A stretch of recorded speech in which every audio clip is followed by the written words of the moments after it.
Hello and welcome student to this class where we will do elasticity of demand. So in this we want to first recall something we have seen in your economic class, which is the demand function is a function between the quantity Q that's been sold and the price P, which usually we write it as the price is a function of the quantity. So if we put the quantity here, the price here, the function will always be decreasing. So the function should always go down, which means if we increase the prices, for example, if it was then $10 and we make the product $11, we would expect that the quantity should decrease. This we call it the demand law. Because why the quantity should decrease? Because people will start to rethink about it because now it's become more expensive. Maybe it does not fit their budget. Maybe it's just a psychological effect. And maybe there are some competitors who are willing to sell by $10. So if you increase, you will lose customers to other companies. And I'm sure you have seen all those in your economic classes, but this is the general idea.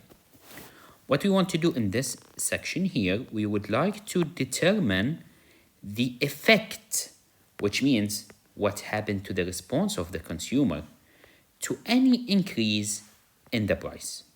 For example, sometimes it's true you change from $10 to $11, the quantity will go down, but how much down it will go?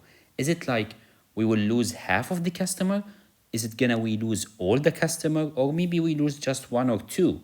And that will help the decision makers in the company to know what will happen if they just increase the price, what would be the reaction of the market. And that's what we call it demand of elasticity, which is a mean to measure how a change in the price of a product will affect the quantity demanded. Remember, in mathematics, everything has to be modeled by functions like the demand function. Now we want a measure, we want a number that will tell me if you change the price, too many customers you will start losing, or if you change the price, it's just a few customers so you can do it without, or if you change the price, the number of customers will be reasonable that will leave you. And that's what we have it as three cases. We call them three cases of elasticity. Now, what is the first case? The first case, we say the demand is elastic. If the change in the price will change the quantity demanded. For example, if you are selling something which is luxurious, very expensive watches, if you increase the prices, people will say, okay, I don't need that watch because it's expensive and now it becomes more expensive. So sometimes they don't need it because it's not something really looking for. Now, sometimes the demand will be unit elasticity, which means if we change the price, the same change will happen to the demand. For example, if we increase the prices for milk or meat, of course, people will start think, okay, do I need to eat meat or I can stop eating meat? But again, this will not affect that much. It will not decrease the consumer. At the same time, you will lose some, of course, because you increase the prices, but it will be reasonable. The third case where we have it inelastic. Now, in inelastic, it means you will not sense the effects if you change the price. For example, electricity. Now, if the prices for electricity go a little bit up, it will not affect our consumption of electricity. You will not use less electricity because little bit of electricity goes up. It needs a huge change in the price, like double the price of electricity, for us to start making changes. This is the natural way of thinking. Also, the gas, for example, the gas that we use in our cars, if the prices go up dramatically, then we will reconsider. But if it's go only a little bit, we will just manage it. So it will not affect the quantity is demanded. Now, of course, we have elastic, unit elasticity, and inelastic. How do we find them mathematically? What's the formula, what we should do? And that's exactly what I would like to tell you. And let me just go ahead and write it down directly. It will be price over quantity times derivative of a quantity. If you just look at this formula here, let me highlight it for you. If we just look at this formula, that's what we need. Price in the top, down we have quantity and derivative. Now, we will find this one, we will get a number, maybe 0, maybe 1, maybe 5. We look at this number. If this number with absolute value, so we just look at the positive part of it, if it's greater than 1, the demand is elastic, which means if you change the price, the quantity will change dramatically. If the number is equal to 1, we have a unit elastic. And if the number is less than 1, we are in the happy case, which means you can increase the price, few number of customers will be leaving the product. Now, of course, in any economy, the first case will happen most of the time. Rarely that we will feel the third one. Now, the third one should be only for the necessities. If you have something necessities like electricity, like water, like people cannot avoid, yes, you will have inelastic. But most of the cases, it will be elastic. We will go through many, many examples to see how this works here with us. The first example, for the demand function, I have the demand function, which is this one. Determine whether demand is elastic, inelastic, or has unit elasticity when the number of a quantity is 5. So we need to find eta. What is eta? Is the price in the top, quantity in the bottom, and you find the derivative. Let me just write. What is the price in the top? It will be 100 plus 0.02 Q minus Q squared. Q down here. And now you write for me the derivative. What is the derivative of the price? It will be 0.02 minus 2Q. What shall we do next? All what you need to do is substitute 5. Now, if you substitute 5, let me do it in different color so that you know that I'm substituting 5. It will means if you see Q, write it as 5. Also, the same thing, you will do it in the derivative. So here we have 5, 5, 5, and 5. Of course, you will calculate this number. If you calculate this number, it will be negative 1.5. Now remember, I'm not looking at the negative part. I'm just looking at absolute value of eta, which is 1.5. And this definitely greater than 1. So the demand is elastic.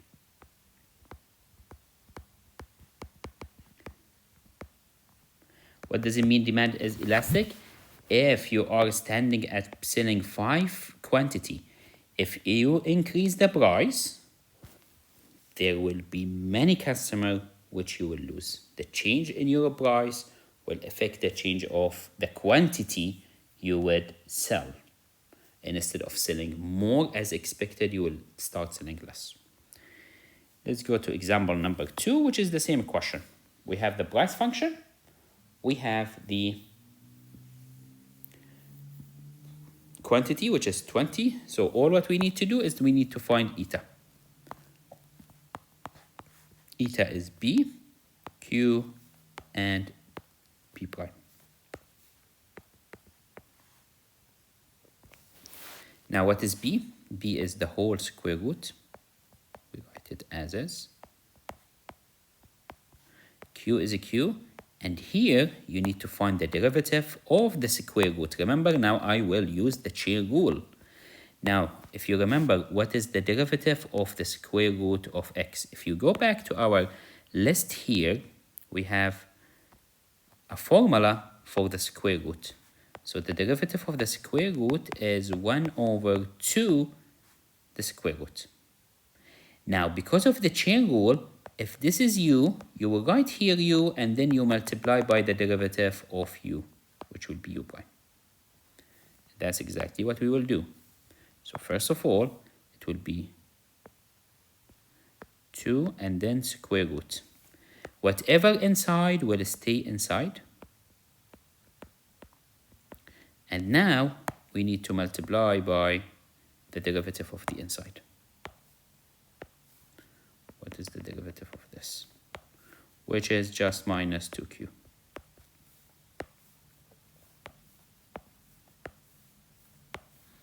And that's it. Of course, I don't recommend you simplify anything. All what you need to do, substitute 20 and take the absolute value. I'm sure you have your calculator. So all what you need to do is write 20, 20, 20, 20. Write everything in the calculator. If the number has a minus, ignore it. Otherwise, just write it down here. We will get the answer is 9, which again, greater than 1. So the demand is elastic. That's the second part that we have here. We'll go to the next example where we will use the same formula. The only thing that we change here is the function itself. And that's all what we will do. What we will be doing here is to change the function.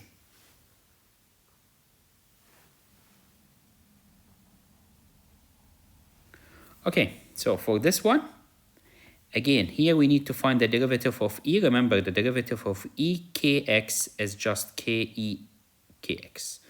Remember, in terms of derivative, we don't change much.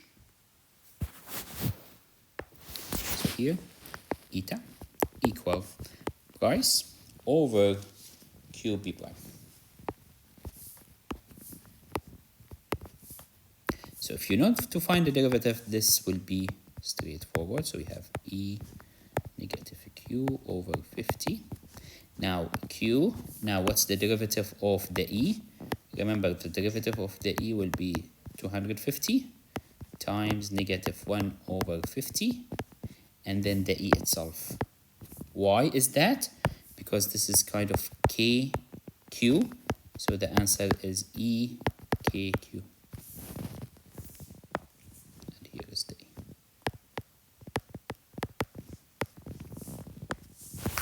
Of course, here we can just do the simplification.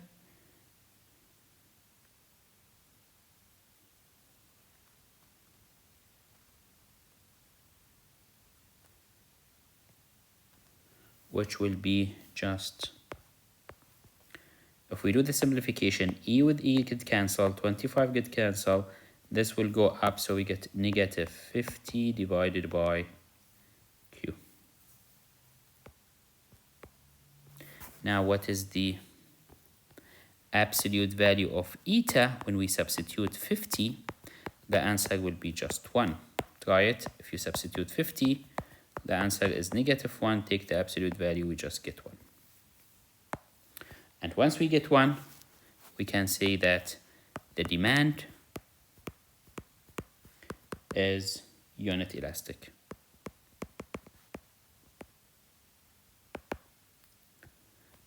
So if we know that the demand in this case, if we change the price, the same change will happen to the quantity. It's proportion to it. Next question, it's clear we have a numerator and denominator, so directly we will use the product rule. That's the easy part here. So eta equal price, quantity, and the derivative equal to 150 q plus 50.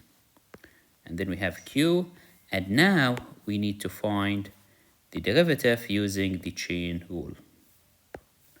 So the chain rule will tell me that I take the denominator and I square it, and then I take the denominator times the derivative of the numerator, which is 0 in this case,